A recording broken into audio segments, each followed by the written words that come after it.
are you calling shrimp, bud? Oh, hi. I thought I heard a really nasty comment from one of these little shrimpos in this casserole dish, but as you can see, we're working with shrimp this time. I heard that. Which one of you said that? Which one of you guys said that? Which one? I'm going to eat all of you guys until I find out the one that said that. The one that called me a shrimp. Me. I called you a shrimp. Now, what are you going to do? Well, dog, that's you. I know your voice. Anyway, in this casserole dish, we have 2 pounds of shrimp. And we're probably going to use every single one of those shrimp because tonight's recipe is going to call for Cajun-style shrimp. I guarantee you that. But we're going to do it a nice barbecue way. It's not going to be barbecue per se. We're not going to be using barbecue sauce, but it's going to taste like barbecue down on the Louisiana side of New Orleans, Louisiana. And what we got is a lot of ingredients here. We got our chili sauce, we got our garlic, we got our Worcestershire sauce, we got some extra virgin olive oil, we got our cayenne pepper, we got some lemon juice, we got oregano, we got paprika, and what am I missing? Oh, a little bit of touch called liquid smoke. This is available in most of your grocery stores, and even Walmart carries this, so if you can't find this, try Walmart. It's only about $1.50 a bottle. Basically, liquid smoke is going to give you the barbecue flavor without the barbecue process. So that's a little touch that you can add to any kind of barbecue dish. Make it taste nice and smoky, as if you just smoked it outside on the grill. And it does too. This is the hickory smoke, and they come in 2 varieties. They got the hickory and then they got the mesquite. Mesquite is nice if you want that, cooking it on fresh bark and wood kind of flavor. But we're going for the hickory smoke. I can smell that barbecue outside already. Now, what do you say we put all of this together into a nice barbecue shrimp dish? And we're actually going to have this as, with a little Good Ol Jambalaya on the side. Now, since I already showed you how to make Good Ol Jambalaya, I'm just going to show you how to make the shrimp, and we'll have the Good Ol Jambalaya on the side. So, let's get started with making our sauce. Now, a little warning to all of you. If you're looking to cook this and prepare this dish for real quick, if you got a lot of family members, what do we have? Well, we got shrimp, we got all of these ingredients. Let's throw it together. It's going to be a little bit more difficult to that because we need to make a sauce that we can marinate overnight. Yes, this is going to be going in the refrigerator overnight, so if you got the time to spare, do this early, so that way when the next day comes, you can just throw all this together, cook it up, it'll be a snap. And your shrimp will be fortified with the flavor, through and through. But right now, you don't taste like much but shrimp. What we're going to be needing is starting off with a ½ cup of melted butter.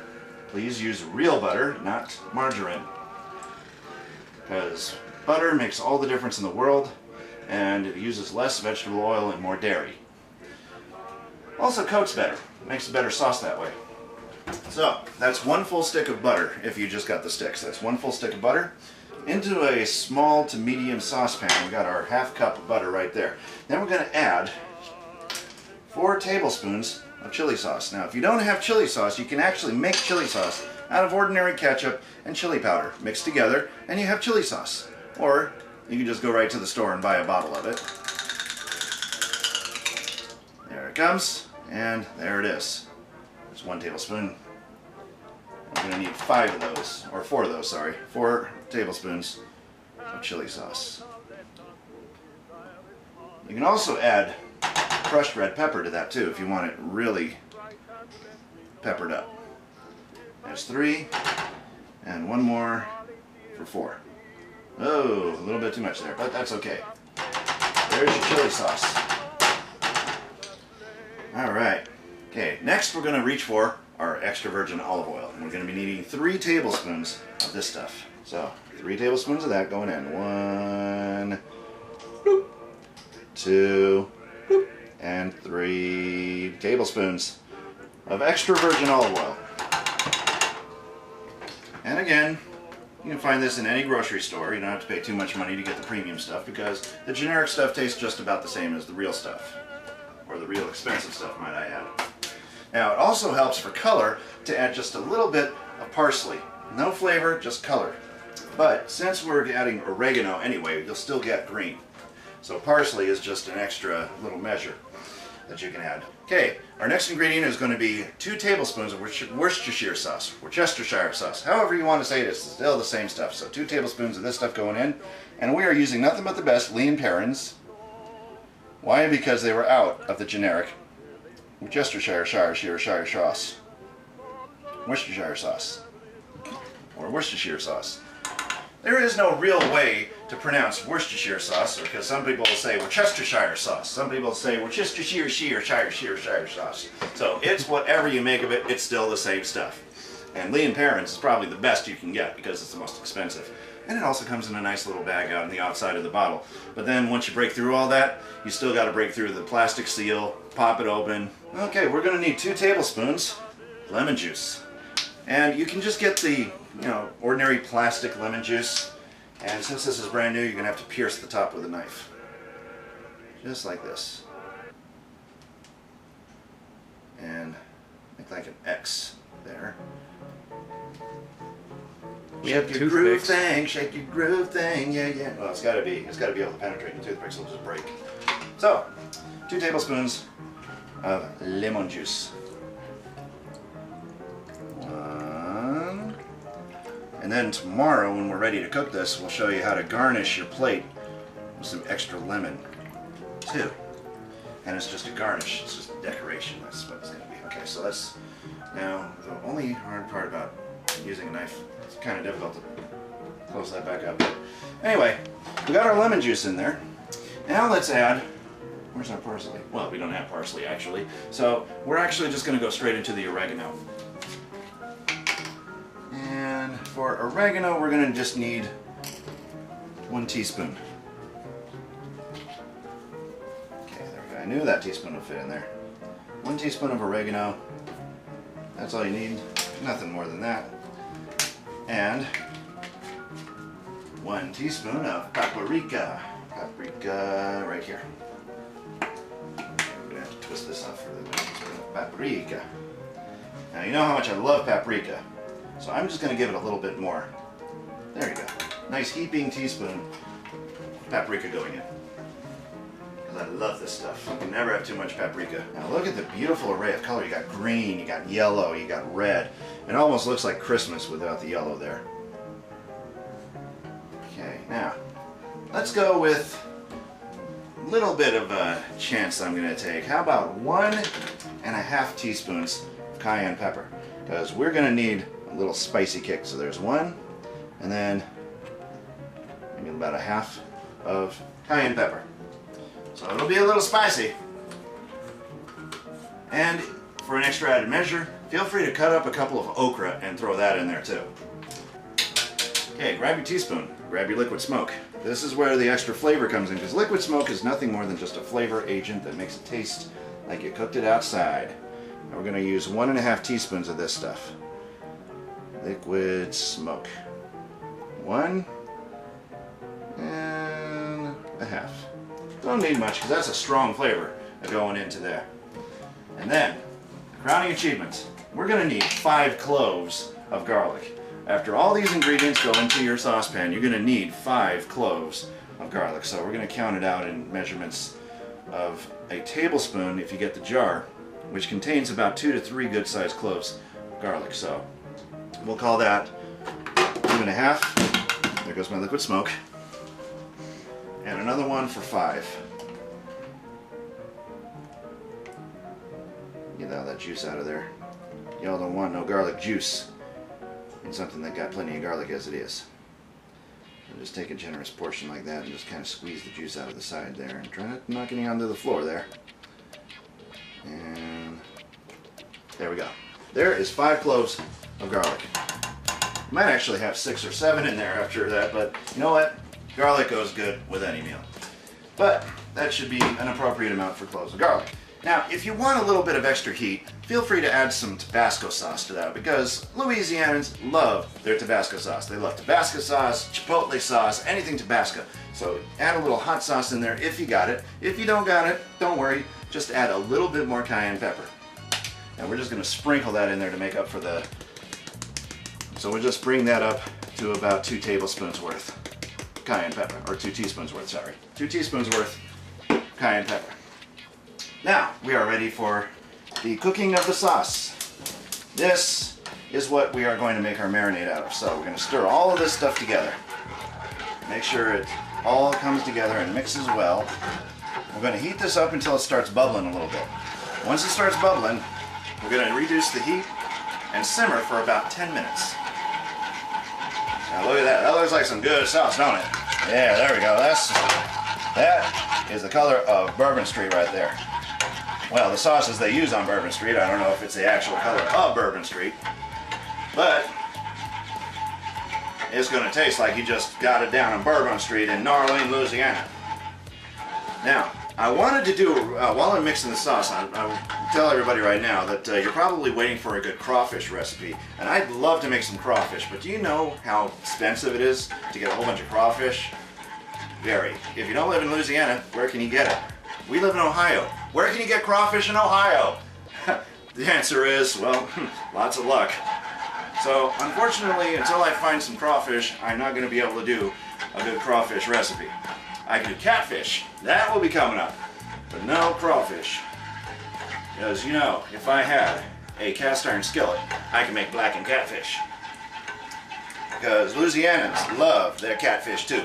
And people in Tennessee as well.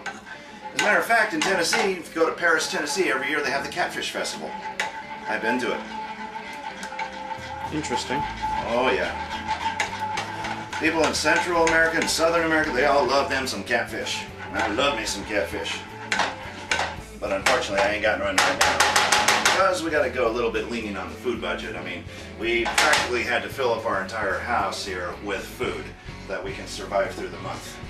And with 3 people and now getting a 4th one in later on, it's not going to be easy to keep everybody fed. But bear with us, because once we get 4 people in here and get everybody's food stamps taken care of, then everybody can help contribute to the house and I won't have to be the only one. But anyway, that's beside the point.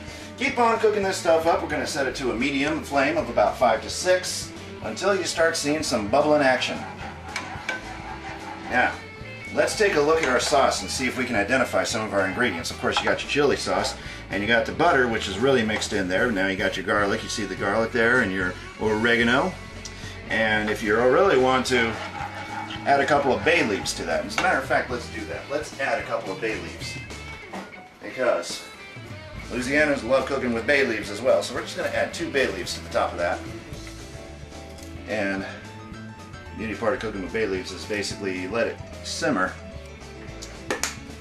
As you drop a couple of bay leaves in there, let the bay leaves basically permeate their flavor through and through. And just let it soak and simmer. You can cover it up if you want it, but don't leave them bay leaves in there. You got to take them out because they're not very delicious when you try to eat them, because their texture is like way off. It'll throw your meal off quite immensely. So before you are ready to pour this onto your shrimp, feel free to take those bay leaves out of there. All we needed is just for adding flavor to your sauce. And we can just mix those bay leaves right in there, but remember to take them out before you dump them into your shrimp.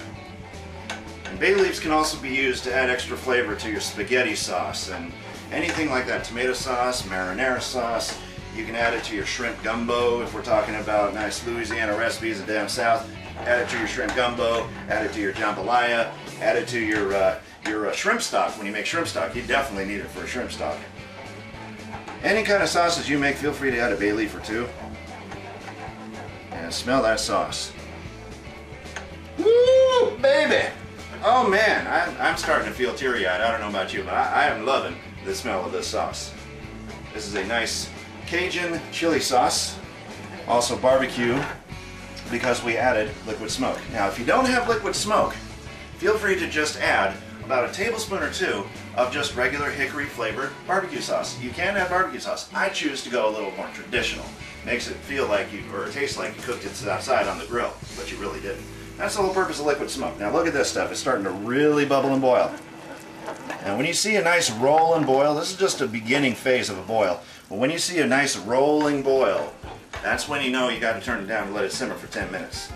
So we want this sauce to be cooked through and through, and everything to mix together as best as possible, because remember, we got oils and solids, and they're not going to stay very mixed very long.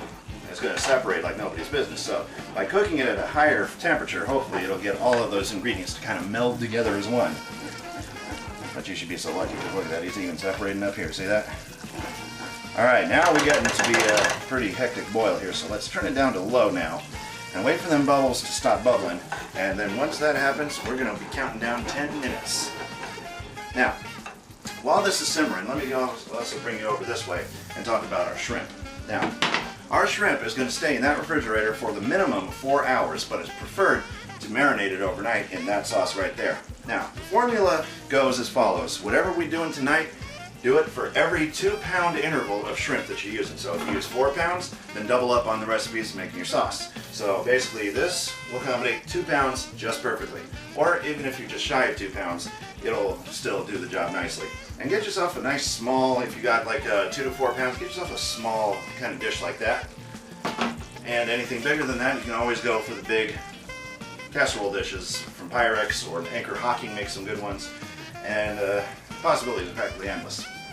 So now what I'm going to do is I'm going to go ahead and put all these products away.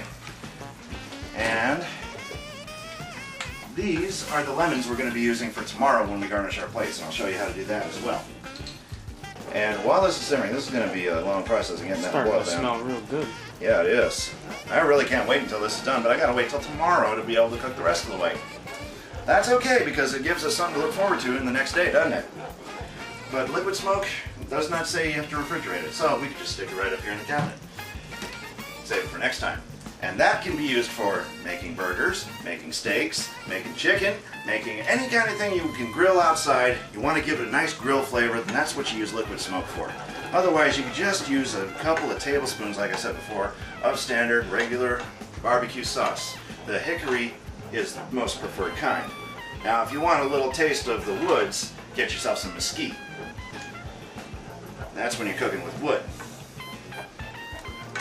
Okay, keep on stirring, and you can see easily those bay leaves right there and right there. So you're not going to really lose your bay leaves too bad in this sauce. Or even if you want to, leave the bay leaves on there, but just make sure you leave them on the top and remember that they're in there as they're marinating, because then that will give it extra flavor, the bay leaves. But really all you need is just the flavor during the cooking process, not during the marinating process. Because that way, you have already pulled enough flavor from the leaves that you possibly can. Any more than that, and it's just going to saturate right through the leaves and make them soggy. So, prefer to remove them after you finish cooking, when they're still nice and very firm and very crispy.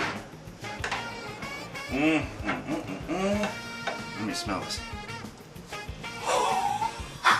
Ooh! Burn the hair on my nose! Oh yeah, and it's thanks to cayenne pepper. Cayenne pepper and chili sauce that's going to make it that way. But it's not going to be too spicy to eat down. But if you really wanted to experiment a little while, some other spices you can add to this to really spice this up. You can add ghost peppers, ghost pepper sauce. You can add peppers of any kind, jalapeno peppers. You can add pretty much anything you like to spice it up. You know, like I said, Tabasco sauce. That's easy enough. You just add a little dollop of that in there. Maybe no more than a quarter of a teaspoon of Tabasco sauce or anything else that's spicy that's going there. Yeah, you can even, as suggested by Kiva, add Old Bay. That's a little taste of Maryland.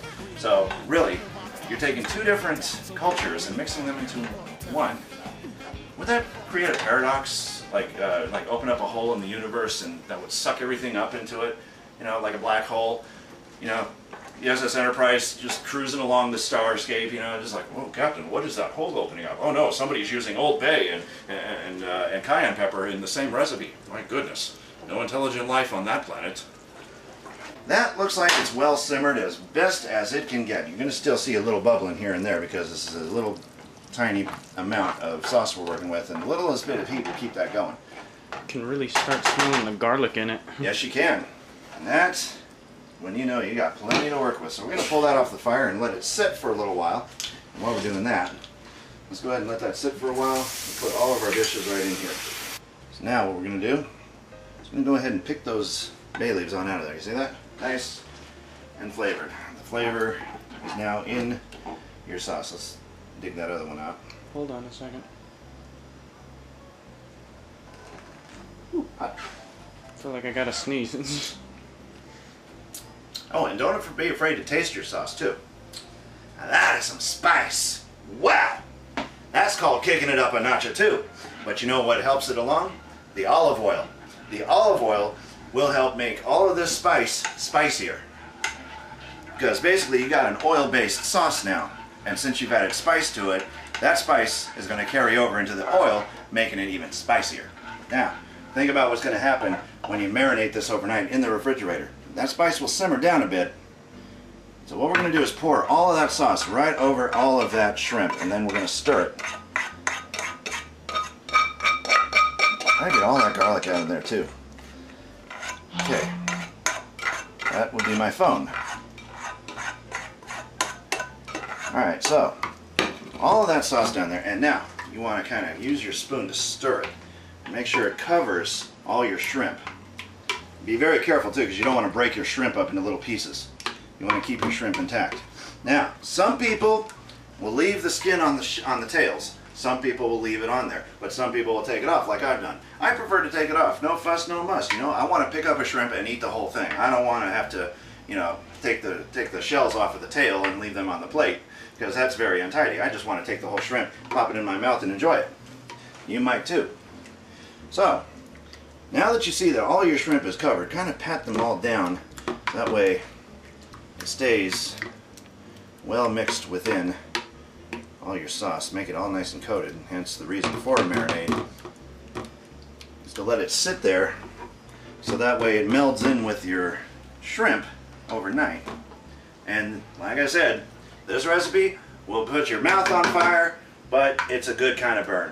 It ain't the kind of burn like when you add too many peppers to a dish and then you add it and go an extra mile and you add some death sauce to it. It's not going to be like that.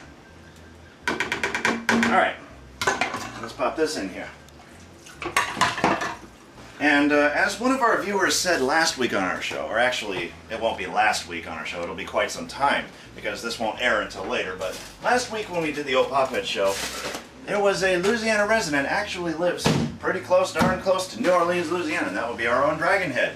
Dragonhead is a Louisianan. So I guess for people like Dragonhead, I prepared some really nice southern recipes that I've grown to love.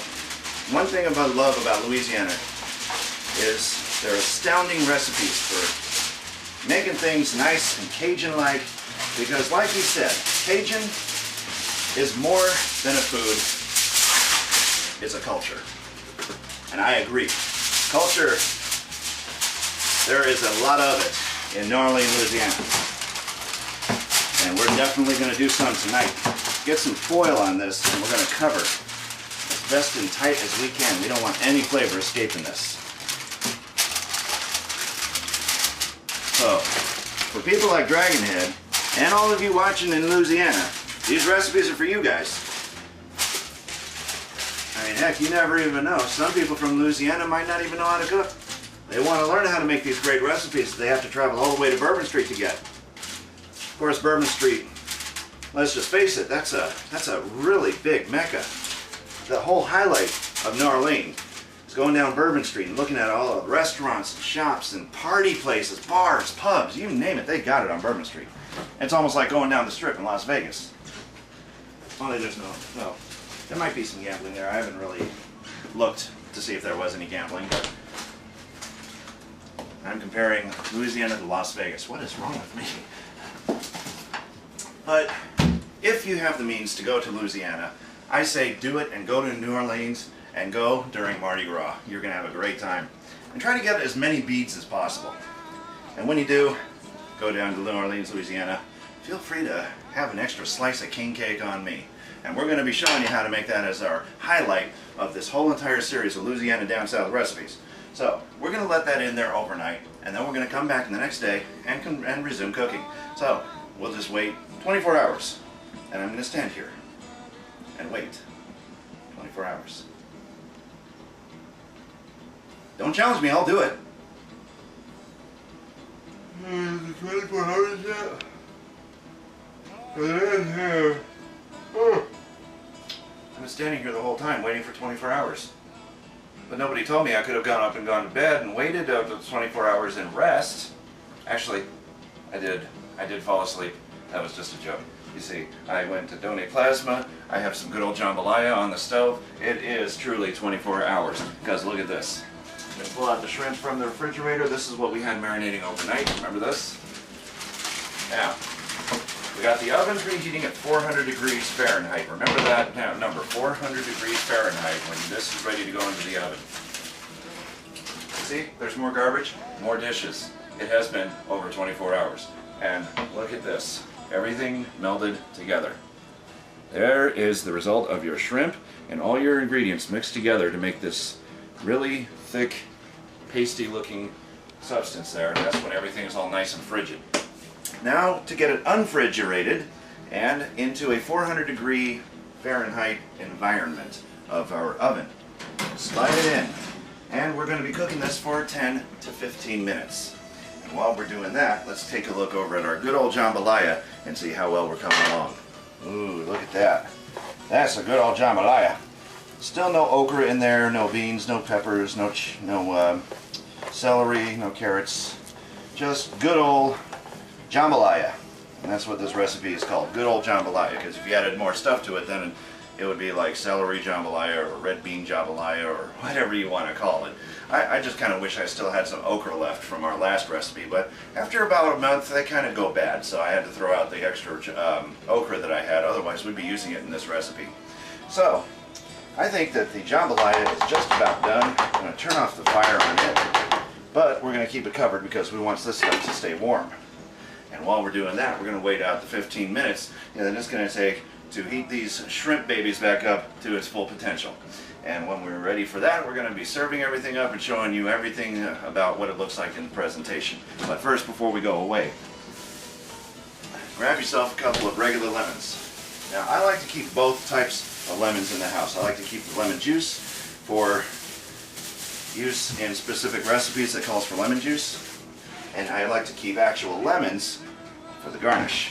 And what you can do with that is get yourself a knife here and make sure your labels are peeled off for this because you don't want labels all over your lemon. Okay, there we go. Okay, what you want to do is cut off the end of your lemon there, like that, and maybe a little bit here, get that nub off there. Just some lemon slices that we can cut up, trying to keep it as complete as possible. There you go, there's a good slice there.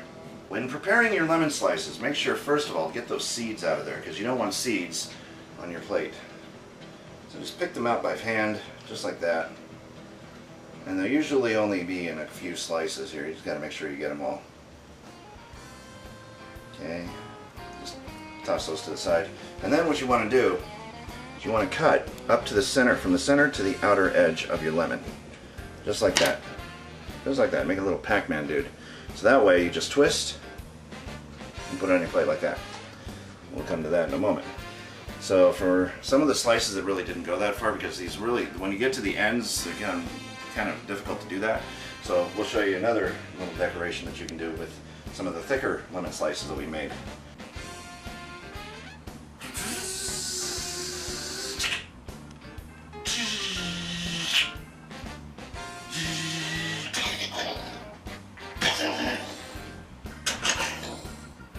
I am ready to check the food.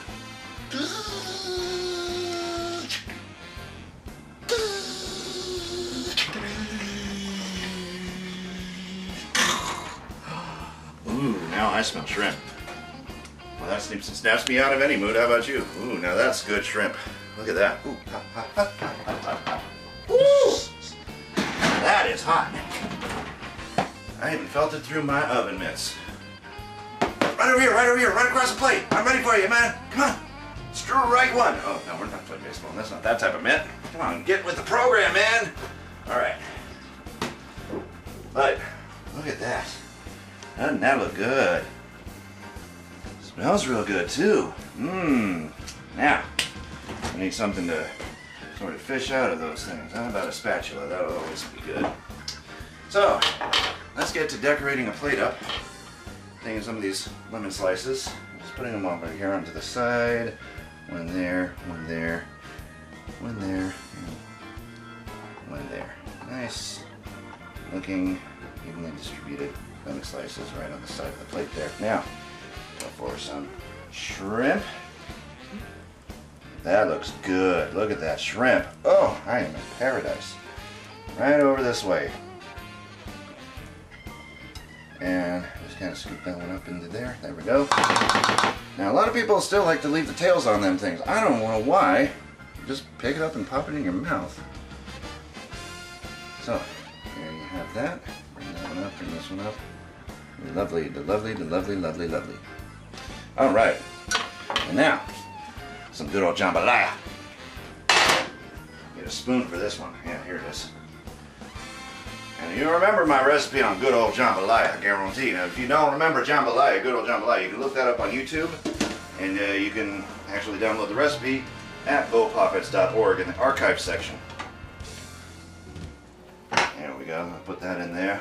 Got a nice heaping supply of Good Ol Jambalaya. Look at that. And a fork. Alan already knows he likes my Good Ol Jambalaya, and if your fork can stand up to the taste of that jambalaya, then you know it's good. Hey, let's get Wolf Dog on in here. Hey, Wolf Dog, come on in here. You don't know we're in here. Guarantee you're gonna love this food. I guarantee it's not gonna be here forever. Oh, you don't want to wait for me. Oh, sure, that's right. He's Point the over, camera playing, at me. he's over playing Minecraft. Oh, come on! It's a fun game. Yeah, very addictive. That's why I'm not on it. It is. Here, Very addictive. wrap your lips around that there.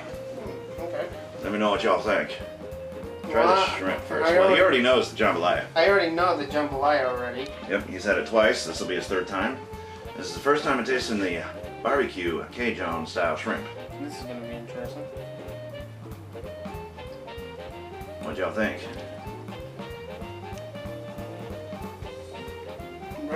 Really tasty. Really tasty. Mm-hmm. So let me guess, you want more than just two. I mean, I don't mind shrimp. Just too much of it is too much. Mm-hmm. Well, try the jambalaya and make sure that it's still the same as you remember. Knowing you, it probably will be.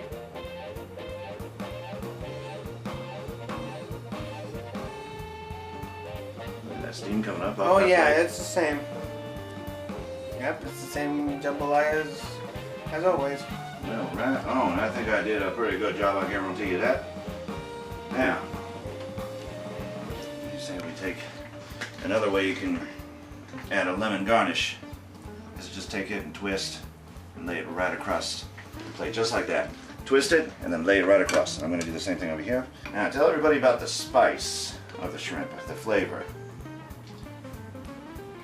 Oh, it's really spicy. Wow. Is that right? Yeah. Got a nice spicy kick to it? I'll let Yeah, it's so spicy, it's all Yeah. chopped up. Look at that. Oh, my throat felt that all right. Whoo. Look at this lovely presentation. You got your lemon slice over here with the garnish, twisted and put right over your shrimp like that. You got an extra lemon over here and any extra slices around the edge there, like we've done over here. As you can see, lovely presentation. And any dish goes good with a well-balanced meal, and you can get it in jambalaya. Oh yeah. That is good old jambalaya right there. But what I'm after is a shrimp. Yeah. Shrimp came out nice and crispy. And it's spicy, all right. Very succulent too.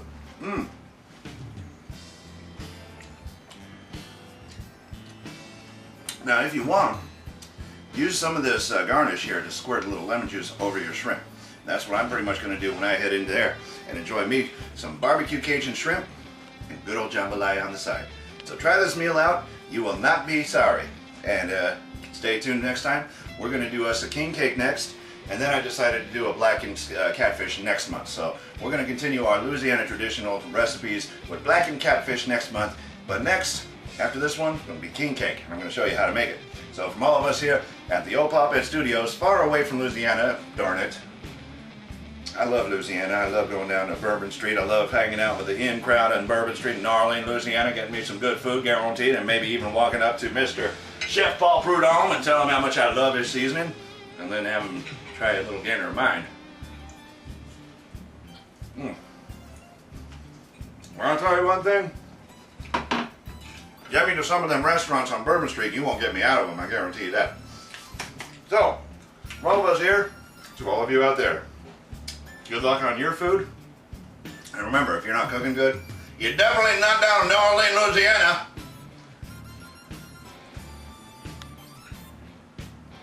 We have a casserole dish full of fish. It's actually about 2 pounds.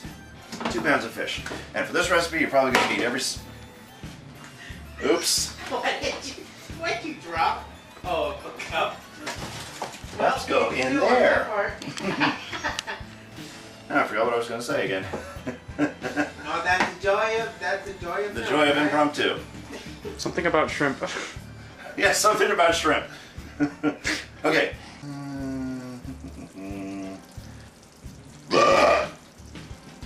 Oh! Wow, did I eat that shrimp already, man? Oh yeah. Yeah, it's spicy, alright. Yay! He got the same effect I did. Try that again.